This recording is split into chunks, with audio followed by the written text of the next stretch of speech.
Tiago 1, versículo 19 a 25. Sabeis estas coisas, meus amados irmãos. Todo homem, pois, seja pronto para ouvir, tardio para falar, tardio para se irar, porque a ira do homem não produz a justiça de Deus. Portanto, despojando-vos de toda impureza e acúmulo de maldade, acolhei com mansidão a palavra em vós implantada, a qual é poderosa para salvar as vossas almas. Tornai-vos, pois, praticantes da palavra, e não somente ouvintes, enganando-vos a vós mesmos. Porque se alguém é ouvinte da palavra e não praticante, assemelha-se ao homem que contempla num espelho seu rosto natural, pois a si mesmo se contempla e se retira, e para logo se esquece de como era a sua aparência. Mas aquele que considera atentamente na lei perfeita, lei da liberdade, e nela persevera, não sendo ouvinte negligente, mas operoso praticante, esse será bem-aventurado no que realizar. Amém? Queridos, no mundo universitário existem basicamente 4 tipos de estudantes. Quem está estudando aí? 4 tipos de estudantes no mundo universitário. Primeiro, existe aquele que é rápido para ouvir e ao mesmo tempo é rápido para esquecer, né? Ele tem uma facilidade incrível para prestar atenção no que é falado, mas também tem uma facilidade incrível para se esquecer aquilo que ouviu. Segundo, existe aquele que é lento para ouvir e também lento para esquecer. Lento para ouvir e lento para esquecer. Ele não ouve com facilidade, mas pelo menos o pouco que ele ouve, ele guarda, não esquece facilmente.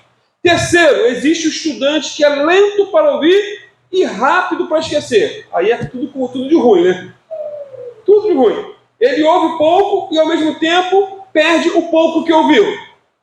E por fim, existe aquele que é rápido em ouvir e lento para esquecer.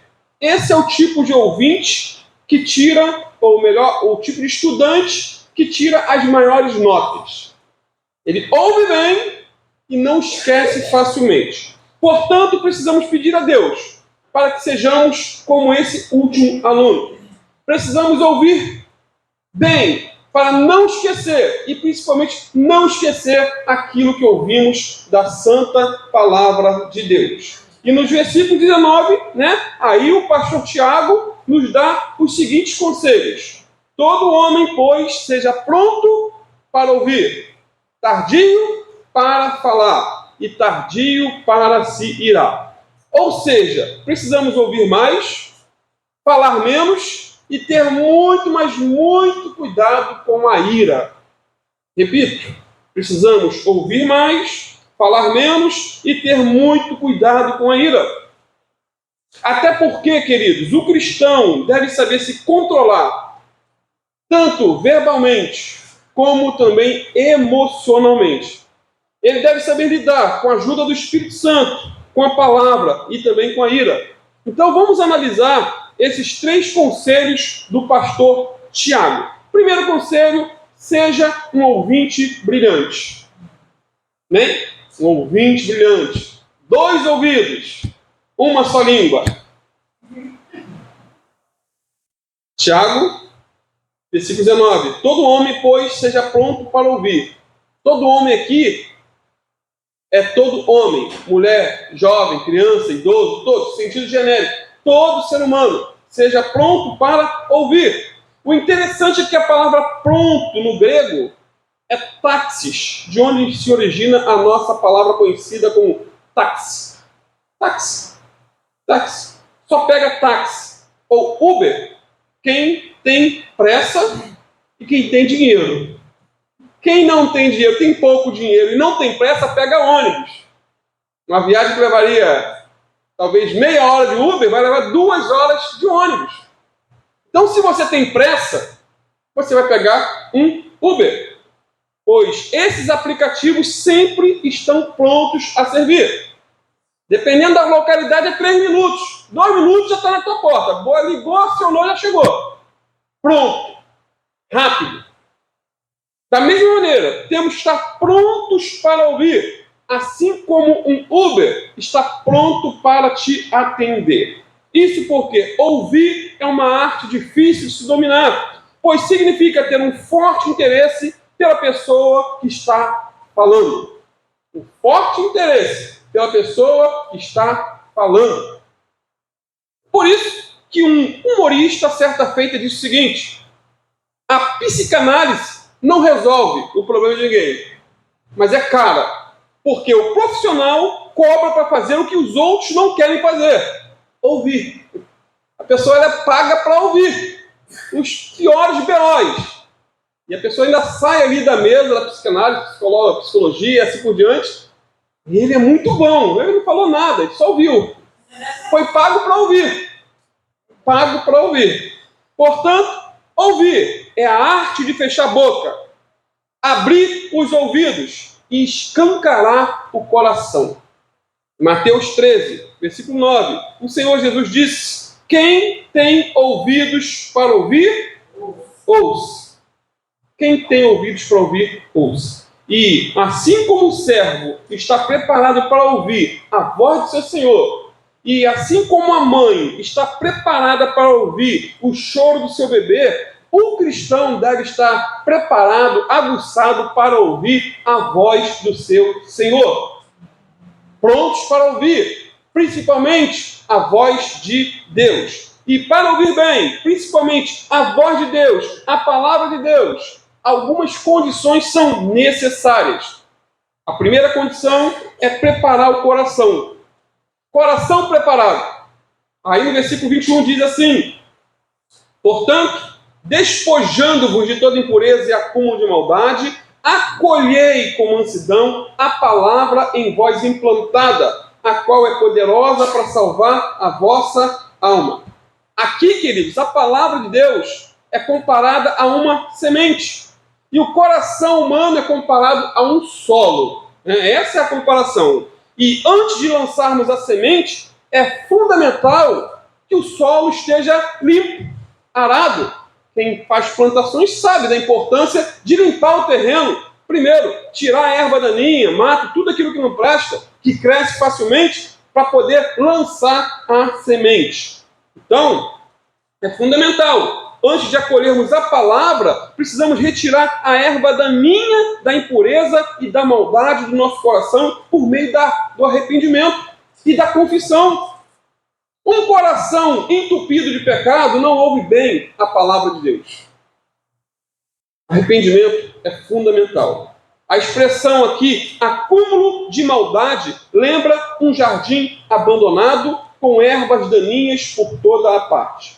O que se deve fazer para um jardim ficar lindo? Qual é o segredo? O segredo é arrancar as ervas daninhas e os acúmulos de espinhos. Da mesma maneira, queridos, não adianta receber a palavra de Deus em um coração despreparado. Não adianta. Então, antes de ler a Bíblia, ore pedindo a Deus a purificação por meio do sangue do Cordeiro, para limpar, purificar o nosso coração. Quando chegar na igreja, dobre seu joelho, peça a Deus para limpá-lo de todo pecado, e Deus vai te ajudar nessa caminhada, vai te purificar. Você vai estar preparando o coração para receber a palavra, tanto na pregação como em casa, na sua devocional. Peça a Ele para falar com você através da pregação. Queridos, é fundamental adubar o nosso coração com arrependimento, para que a palavra de Deus frutifique em nossa vida. Devemos também ter uma atitude de mansidão em relação à palavra. Tiago diz aí: recebei com mansidão a palavra em vós implantada. Mansidão é o oposto de ira. Eu tenho quase caindo aqui, ó.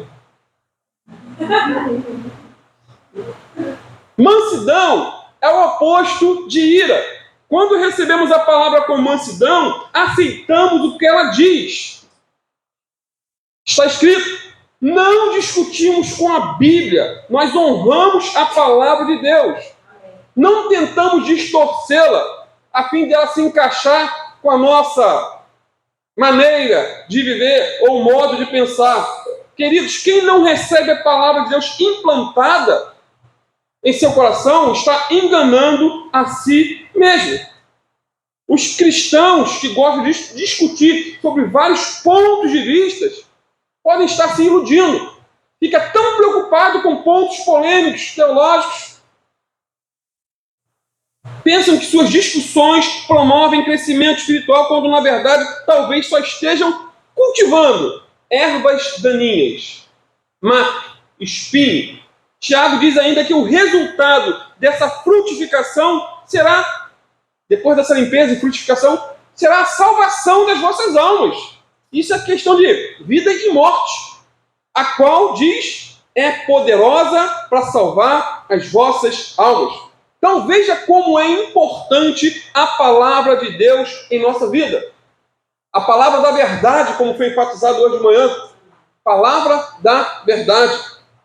Ela é poderosa, pois foi enviada pelo Deus Todo-Poderoso. A segunda condição para sermos bons ouvintes é a prática da palavra. Né? Um bom ouvinte é aquele que pratica aquilo que ouviu. Um péssimo ouvinte é aquele que até ouve, mas ouve só como se estivesse ouvindo qualquer outra coisa. Prática da palavra, versículo 22 aí. Tornai-vos, pois, praticantes da palavra e não somente ouvintes, enganando-vos a vós mesmos. Ou seja, ouvir sem praticar é sinônimo de não ouvir. Não basta ouvir ou ler a palavra de Deus. Não basta marcar a Bíblia, é preciso ser marcado pela Bíblia. Não sou contra, tá, queridos? Marcar a Bíblia com a canetinha. Tem gente que é contra. Diz que a Bíblia é a boca de Deus. E se você bota caneta, você está botando um batom na boca de Deus. E algumas igrejas radicais que são contra o batom, ainda assim. Você vê até que ponto chegam os extremos, queridos. Até que ponto. Não há pecado algum em marcar, queridos. Até para poder se localizar. Eu amo ver uma Bíblia toda marcadinha. Hoje em dia eu não consigo ler mais a Bíblia em papel com a questão de visão, mas estou orando a respeito disso. Então aqui tem que ser letra super gigante. Então, não basta marcar a Bíblia, precisa ser marcado por ela. Há muitos benefícios em se praticar a palavra de Deus. Primeiro, quem pratica a palavra de Deus conhece a si mesmo. Isso é fundamental. Quem pratica a palavra de Deus conhece a si mesmo. É o que Tiago diz, versículo 23 e 24. Porque se alguém é ouvinte da palavra e não praticante, assemelha-se ao homem que contempla no espelho o seu rosto natural, pois a si mesmo se contempla e se retira e para logo se esquece de como era a sua aparência. É o que acontece conosco. Quem lembra como é a sua aparência exatamente? Às vezes eu tenho uma ilusão de ótica, olho assim de frente, parece que eu tenho cabelo. Mas quando de cima assim, aquela câmera assim que você vê assim, tá, parece até a floresta amazônica, sumiu tudo assim por cima. Aí eu torto de mosquitos. Então, nesses versículos, a palavra de Deus é comparada o quê? A um espelho. E a principal função do espelho é o quê? O autoexame. Espelho serve para se autoexaminar. Sempre que vamos ao espelho, algo deve mudar na nossa aparência. Deve mudar. Às vezes é o cabelo mal penteado. Para quem tem cabelo. Né? Tá para um lado, a Diana sempre fala, já penteou o cabelo? Eu falo, você está brincando comigo. Né? Às vezes é uma sujeira no rosto. Você olha ali a sujeirinha, está lá, filho. Pode ser uma remela. Já a pessoa vir para a igreja com remela? Aí você olha no espelho para poder tirar. O espelho serve para isso. Às vezes é a maquiagem que está chamativa ou vulgar. Às vezes é uma roupa, se for um espelho de corpo inteiro, é uma roupa que não combina, ou está mal passada, ou é, tipo assim, sem noção para o lugar. Então, quando olhamos no espelho, descobrimos o tipo de pessoa que somos e como estamos. Queridos, essa figura é muito importante, interessantíssima para nós. O mesmo tem que acontecer quando meditamos na palavra de Deus.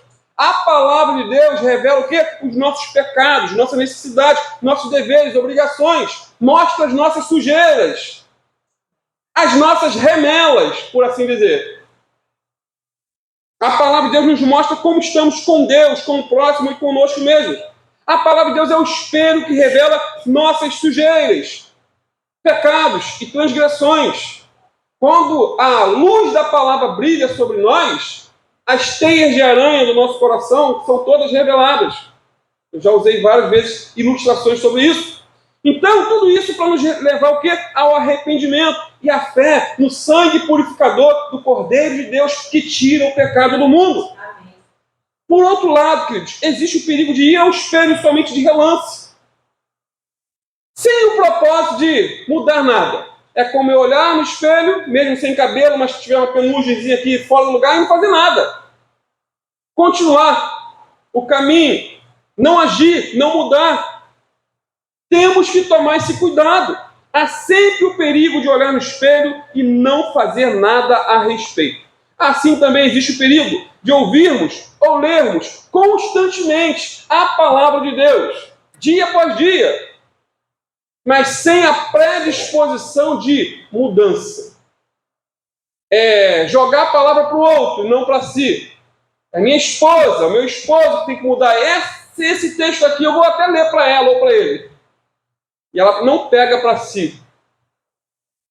Assim também existe o perigo, queridos, de ouvirmos constantemente a palavra e não praticarmos. Conta-se a história de um homem idoso. Interessante essa história. Ele era míope e bastante crítico. Sabe aquele velho chato? Crítico, tudo está ruim, vê defeito em tudo. Tem muitos assim. E eu oro, Senhor, não me deixe ser um velho assim.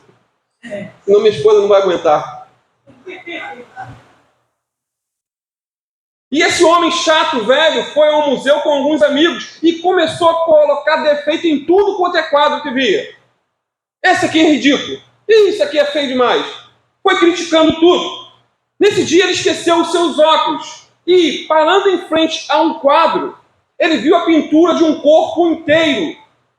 Era um quadro grande, corpo inteiro. E começou as críticas com relação àquele quadro. A constituição física desse modelo, dizia ele, está simplesmente em desacordo com a pintura. Esse sujeito está horrível. O sujeito é bastante rústico, está miseravelmente vestido. Parece um mendigo, um trapo.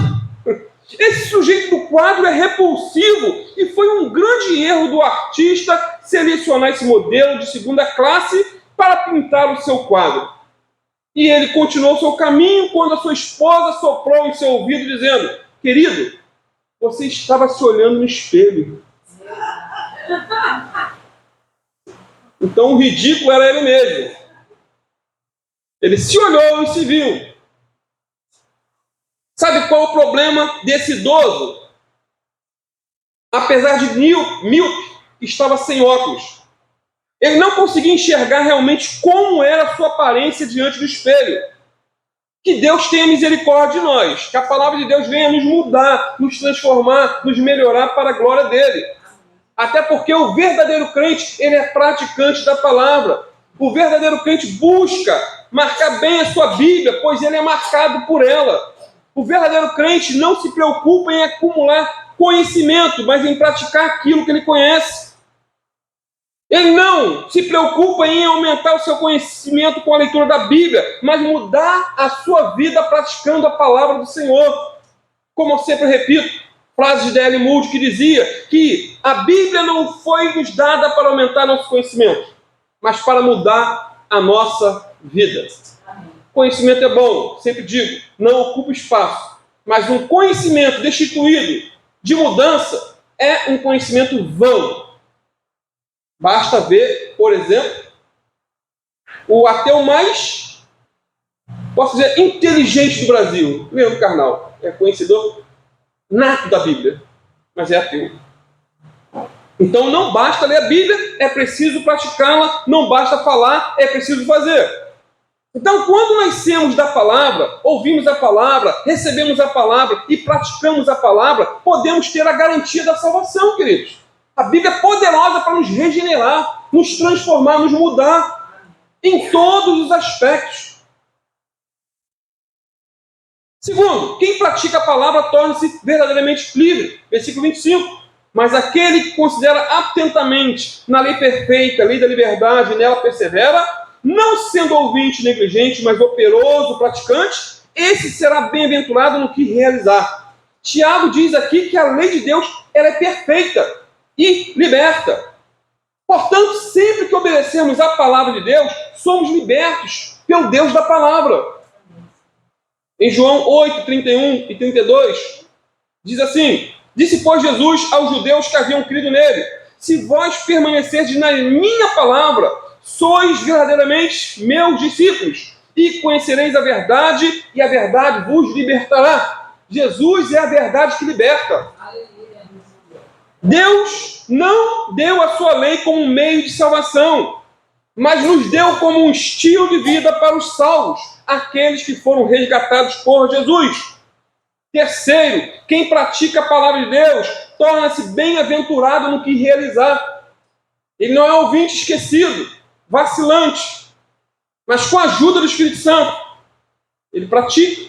Versículo 25, parte C. Esse será bem-aventurado no que realizar. Sendo assim, queridos, ouvir a palavra de Deus e não praticar é um auto-engano. É o mesmo que olhar no espelho, ver o que precisa ser melhorado, mas não fazer nada com aquilo que viu. Muitas pessoas têm a ideia equivocada de que ouvir um bom sermão ou ouvir um estudo abençoado é o que faz ela crescer espiritualmente. Ela está crescendo, a gente está se entupindo de conhecimento. O dia todo ouvindo pregação, é bom. Se essa mensagem está mudando a sua vida, está te levando para mais perto do Senhor, está te colocando com a boca no pó, está mudando o seu temperamento. Não é o ouvir, mas sim o praticar que redunda em bênção.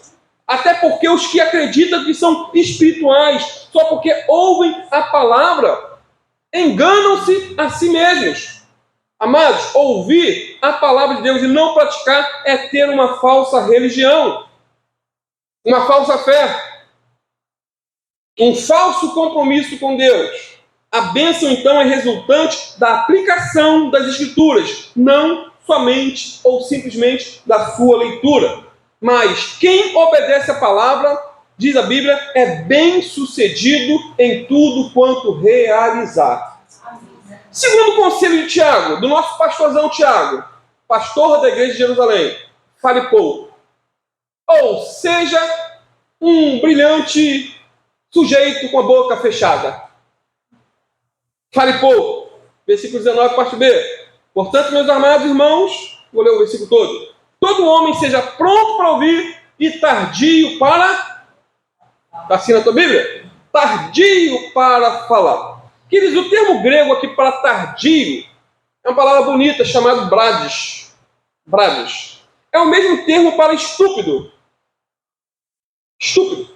É como assim, seja estúpido no falar. Denotando uma pessoa com dificuldades intelectuais para compreender logo no início o que lhe foi dito e necessita, portanto, de uma reflexão. É como aquela pessoa lerda que só ri da piada no dia seguinte. Já viu?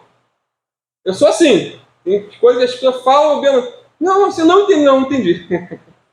Lerdo para entender algumas coisas. Lerdo. Nesse sentido, é a palavra. Portanto, essa é a ideia de Tiago. Reflita antes de falar. Não fale antes de pensar. Segure a língua. Provérbios 15, 28 diz que o justo pensa bem antes de responder, mas a boca dos ímpios jorra o mal. Espere a hora certa de falar e saiba o que falar. Quem fala muito, peca muito. Conta-se que um jovem foi enviado a Sócrates para receber aulas de oratória, de como falar bem, de como se expressar bem em público, de como usar bem as palavras. No primeiro encontro, o jovem não parava de falar. Falava. Sócrates então cobrou a mensalidade em dobro. Cobrou dobrado aquele jovem. E ele retrucou: por que você está me cobrando dobrado? E Sócrates respondeu: é que eu preciso te ensinar duas ciências e não apenas uma. Na matrícula era uma ciência só, mas eu estou vendo que você vai precisar de duas, então eu vou te cobrar dobrado. Preciso te ensinar, em primeiro lugar, como você deve segurar a sua língua. E, em segundo lugar, como você deve usá-la. Aquele jovem tinha ido a Sócrates para aprender a falar bem, mas Sócrates lhe mostrou que ele precisava, antes de tudo, falar menos. Encher a boca de água. Já viu a história da água ungida? Né? A irmã falou, pediu conselho do pastor, o pastor viu que ela era muito linguaruda dentro de casa, então, irmão, vou te dar aqui uma garrafinha de água ungida. Quando começar o quebra-pau dentro de casa, você enche a boca de água, você vai ver como vai melhorar. E ela fazia isso. O segredo não estava na água, era o silêncio dela. Aí me faz lembrar, 1 Pedro 3, 1 a 5, só o versículo 1.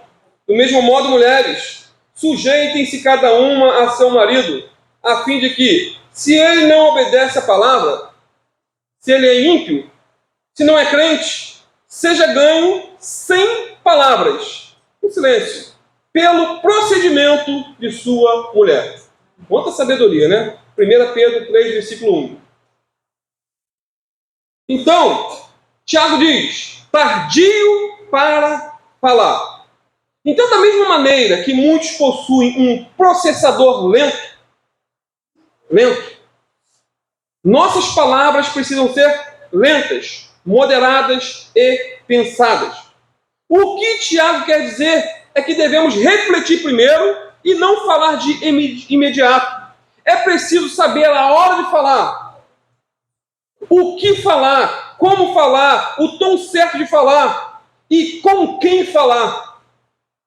Com quem falar. A palavra leva à morte, queridos. Eu tenho uma ilustração hoje de um ginecologista que chegou bem em casa, bem estressado, e a esposa grávida. E ela chegou, fez um carinho na cabeça dele e encostou a barriga. Bem buchuda, né? E ele deu um empurrão nela. Eu não aguento mais com mulher grávida, o dia todo, mulher. E aquilo ali gerou um divórcio. Palavra. Uma palavra que ele disse para aquela mulher, esfriou tudo. Acabou a relação. Palavra. Geralmente falamos antes de pensar. Falamos antes de ouvir. Falamos antes de orar. Falamos com um tom errado. E muitos prejuízos acontecem. Amados, nós falamos em média 18 mil palavras por dia. Tem uns que falam mais, né? Acho que o homem deve falar metade disso. Né?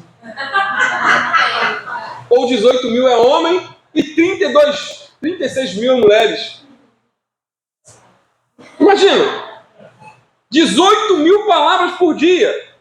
Esse conteúdo é capaz de preencher um livro de 34 páginas, 54 páginas. Se escreve um livro por dia pelo que fala. Livro pequeno, mas é um livro. Em um ano, esse montante será suficiente para preencher 66 livros de 800 páginas cada. É muito conteúdo. É? As irmãs que saibam, né? O marido chega em casa, tem que estar disposto. Vou até usar aqui uma ilustração, mas deixa quieto.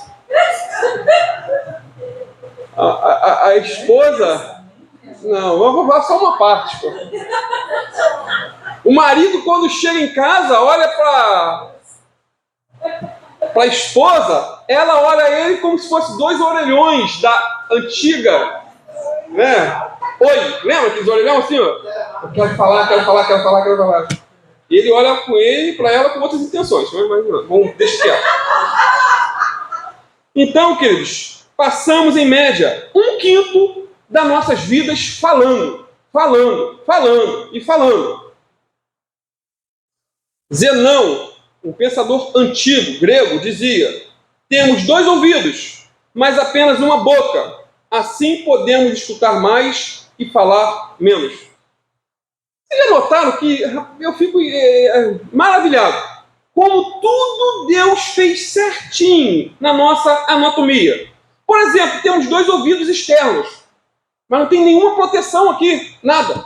Mas uma língua que fica cercada por 2 barreiras. os lábios e os dentes. Lá dentro, presa. Quanta sabedoria nisso, queridos. É para não sair. É para não sair mesmo, para segurar a língua. Língua de trapo. E mesmo assim, imagina se não tivesse os dentes nem os lábios. Aí, gente, de 18 mil palavras ia ser mais de 50 mil. Tem um provérbio em inglês que diz assim: tu és senhor da palavra não dita, mas a palavra dita é o seu senhor. Meu irmão, enquanto você não falou, você é senhor daquela palavra. Depois que sai para consertar, é um problema. Problema sério. Por isso Davi orava constantemente, e é uma oração que devemos fazer. Se possível, você que tem problemas com a língua, Salmo 141:3. Põe, ó Senhor, uma guarda à minha boca, vigia a porta dos meus lábios. Uma oração sábia ao extremo. Sócrates dizia que precisamos sempre passar nossas palavras por 3 peneiras. É verdade o que vou dizer? É com a pessoa certa que vou falar? É a hora certa de abrir a minha boca? Boas instruções. Portanto, temos que ser lerdos ao falar. Sabe por quê? Primeiro, porque seremos julgados por nossas palavras. Julgados por nossas palavras, queridos, isso é sério. Jesus disse em Mateus 12, 36 e 37, digo que toda palavra frívola que proferirem os homens, dela darão conta no dia do juízo, porque pelas tuas palavras serás justificado, e pelas tuas palavras serás condenado. Segundo, porque quem fala muito erra muito. Isso é o óbvio. Raramente alguém se arrepende do que não falou. Ah, me arrependi. Raramente. Eu devia ter falado. É raro acontecer isso. Mas quantos se arrependem de ter falado algo na hora errada, no lugar errado, com a motivação errada e para a pessoa errada? Eu vi uma história impactante. Problema de trânsito, briga. O sujeito estava na frente, o outro começou a piscar não saía, buzinar, aí cortou e começou a xingar: seu burro, comprou a carteira! Seu Jota, vai! E lá na frente parou no sinal. E o outro emparelhou com ele, emparelhou, saiu do carro com 38 e botou na cabeça dele. O que você falou que eu sou? Ele atirou 3 vezes, mas não saiu a bala. E o sujeito que fez aprontou com o outro, xingou, falou, era um pastor. Coisa de pastor, né? Quando chegou na igreja, ele entrou tão humilhado, ficou lá no cantinho, orando. Aí Deus levantou uma irmãzinha lá atrás. Meu servo, foi eu que não deixei aquelas balas te matarem, para te dar uma lição. Você tem que guardar o seu temperamento no trânsito. Histórias como essa têm me feito mudar um tanto quanto no trânsito. Então, queridos, esse falar não é somente com a boca, guardar, mas falar também via WhatsApp. Falamos, né? Cuidado com os áudios que você manda. Por isso tem gente que nem fala mais em áudio, fala ao vivo, liga para a pessoa. Irmão, todo cuidado é pouco. Todo cuidado é pouco. Provérbio 10, 19 diz: no muito falar não falta transgressão, mas o que modera os lábios é prudente. No muito falar não falta o quê? Transgressão, pecado. Provérbios 13:3 diz também: o que guarda a boca conserva a sua alma, mas o que muito abre os lábios, a si mesmo se arruína. Olha que coisa! No entanto, quando o Tiago diz que devemos ser lentos ou lerdos no falar, ele não está sugerindo aqui, queridos, que façamos um voto de silêncio. Agora, não falo mais. Agora a esposa tem que ficar calada. Lembra de uma coisa? Calada. Chico Anísio foi, né? Eu nem lembro. Você tem os velhos aí, vai. Daí se lembra. Velho é o diabo, né, gente? Mandava calar. Não é isso, queridos. Não é isso. Né? Muito pelo contrário. Ele quer que sejamos sábios nas palavras. Tem um provérbio judaico que diz: fale pouco e haja muito. Fale pouco. mas haja muito. Amados, nosso silêncio deve ser eloquente. Não aquele silêncio de fachada. Já viu aquele sujeito que fala pouco? Mostra sabedoria. Mas quando fala besteira. O tempo todo se demonstrou uma pessoa sábia. Mas abriu a boca, acabou. Se condenou. Provérbios 17, 28 diz que até o tolo, quando se cala, é tido por sábio, e o que cerra os lábios por sábio. Ou seja, não deixa de ser tolo. Mas quem olha o sujeito quietinho, aquele cara é sábio, mas é tolo. Mostrando que a importância, muitas vezes, do silêncio. Então, fale pouco, mas de maneira gentil. Fale pouco, mas fale bem. Fale pouco, mas com simplicidade. Fale pouco, mas de maneira honesta. Fale pouco, mas fale amavelmente. E, acima de tudo, ore a Deus antes de falar, para não falar bobagens. O livro de Provérbios está repleto de referências quanto aos perigos do falar apressado. Por exemplo, Provérbios 29, versículo 20. Tens visto um homem precipitado nas suas palavras? Maior esperança há para o insensato do que para ele. Que Deus nos ajude. Terceiro conselho do pastor Tiago: seja calmo, sereno e tranquilo. Calmo, sereno e tranquilo. Conhece, Ana? Calmo, sereno e tranquilo. Versículo 19. Sabeis essas coisas, meus amados irmãos, todo homem, pois, seja pronto para ouvir, tardio para falar e tardio para se irar. Ira. Amados, a mesma palavra grega que foi usada em relação ao ser lerdo no falar, é usada agora aqui em ser lerdo no se irar. Isso porque palavras descuidadas geralmente são acompanhadas por um espírito irado. Na verdade, a ira e a palavra descuidada são irmãs gêmeas. Existe uma correlação entre o que falamos e o nosso temperamento.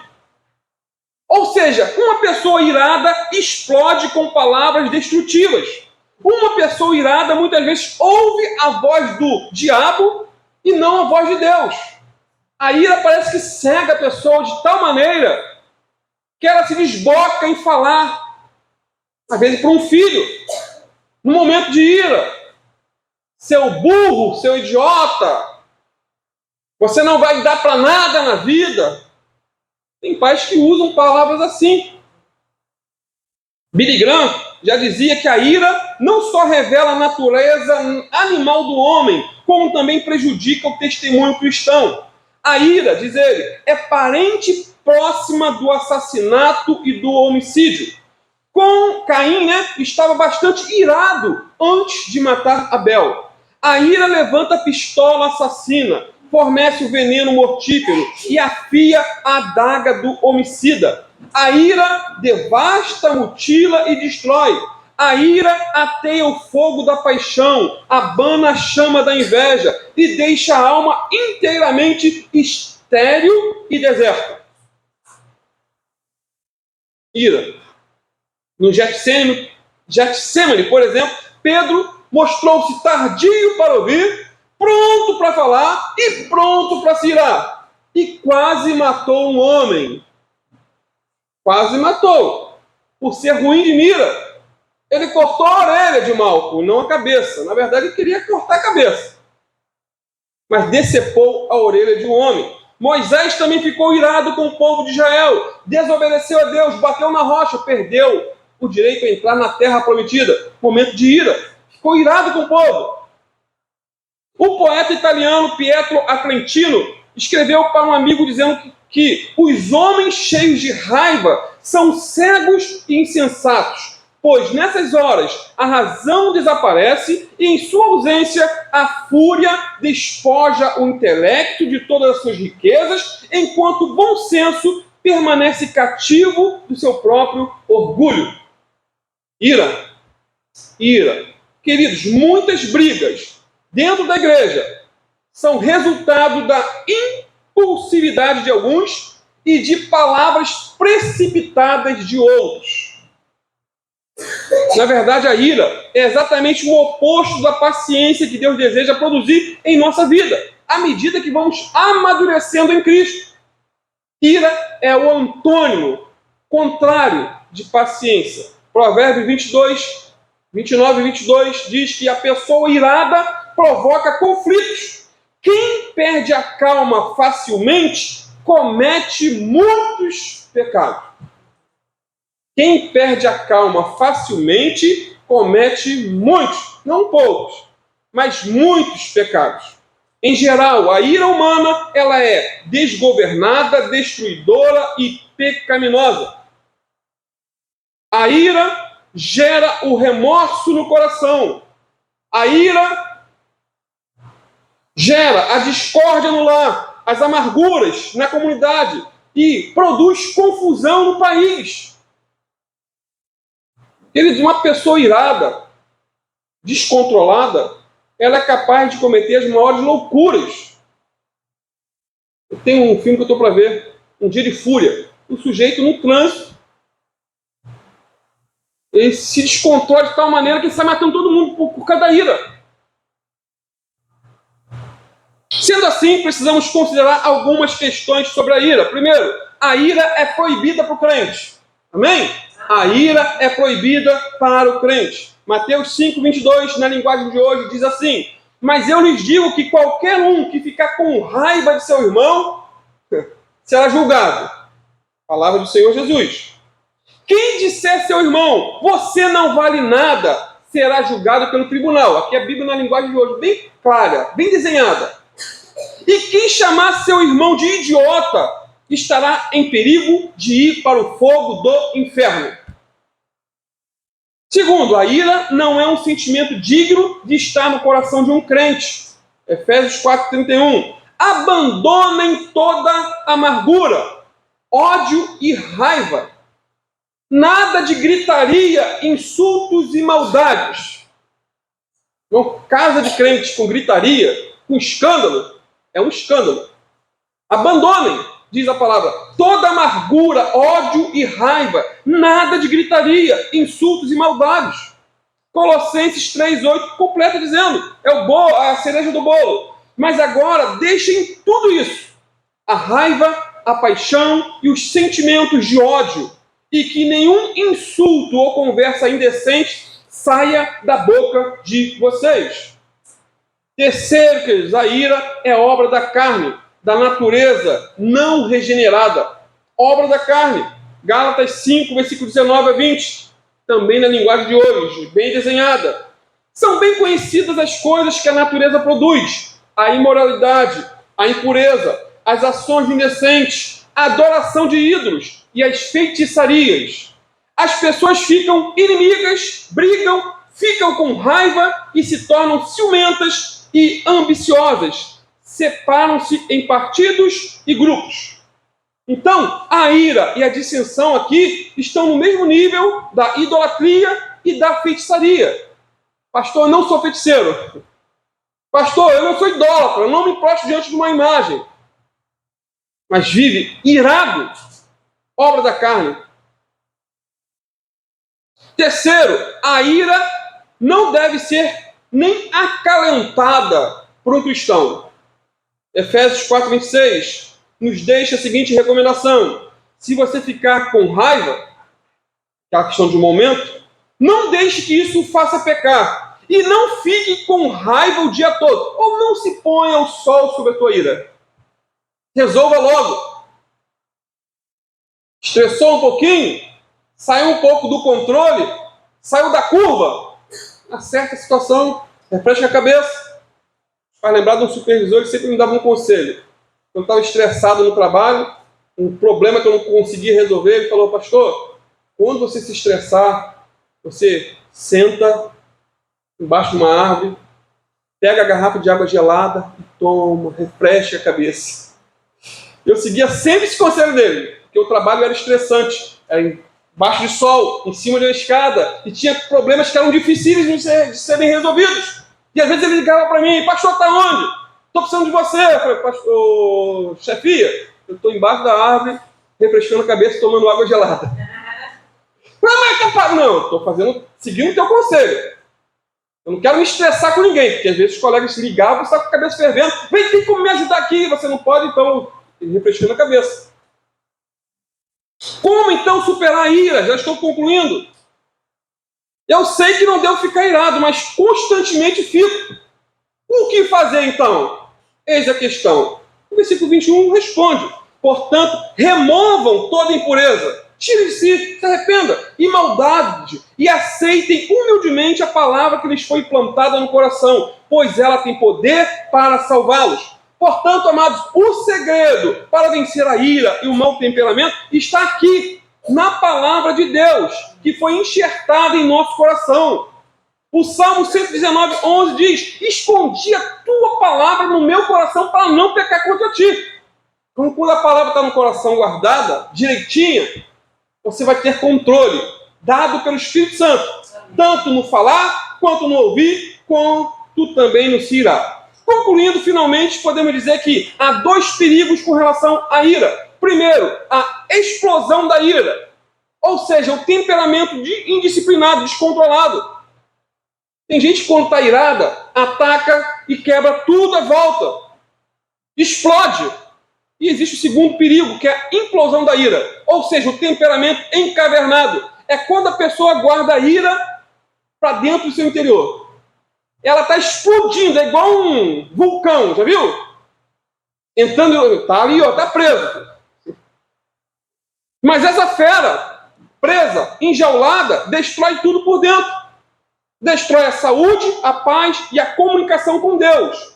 E destrói também a comunicação com o seu próximo. Então, ao invés disso, o crente deve controlar o seu gênio com a ajuda do Espírito Santo. Aí, queridos, a dependência de Deus. Senhor, eu reconheço que sou assim. Muda-me. Jesus disse, João 15, versículo 5. Sem mim, nada podeis fazer. Inclusive, sem mim, vocês não podem controlar a língua. Sem mim, vocês não podem ser um bons ouvintes. Sem mim, vocês não vão controlar a ira. Então, precisamos orar pedindo a Deus mansidão e sabedoria. Devemos seguir o conselho do salmista que diz no Salmo 37, 8: deixe a ira de lado, não se enfureça, não perca a calma, isso só lhe trará prejuízo. E mais, Provérbios 16, 32. É melhor ser paciente do que poderoso. É melhor ter autocontrole do que conquistar uma cidade. Portanto, ser tardio para falar, tardio para se irar, e estar sempre disposto para ouvir, são aqui os conselhos do pastor Tiago para as nossas vidas. São conselhos da palavra de Deus. São conselhos do Espírito Santo. Que o Senhor nos ajude.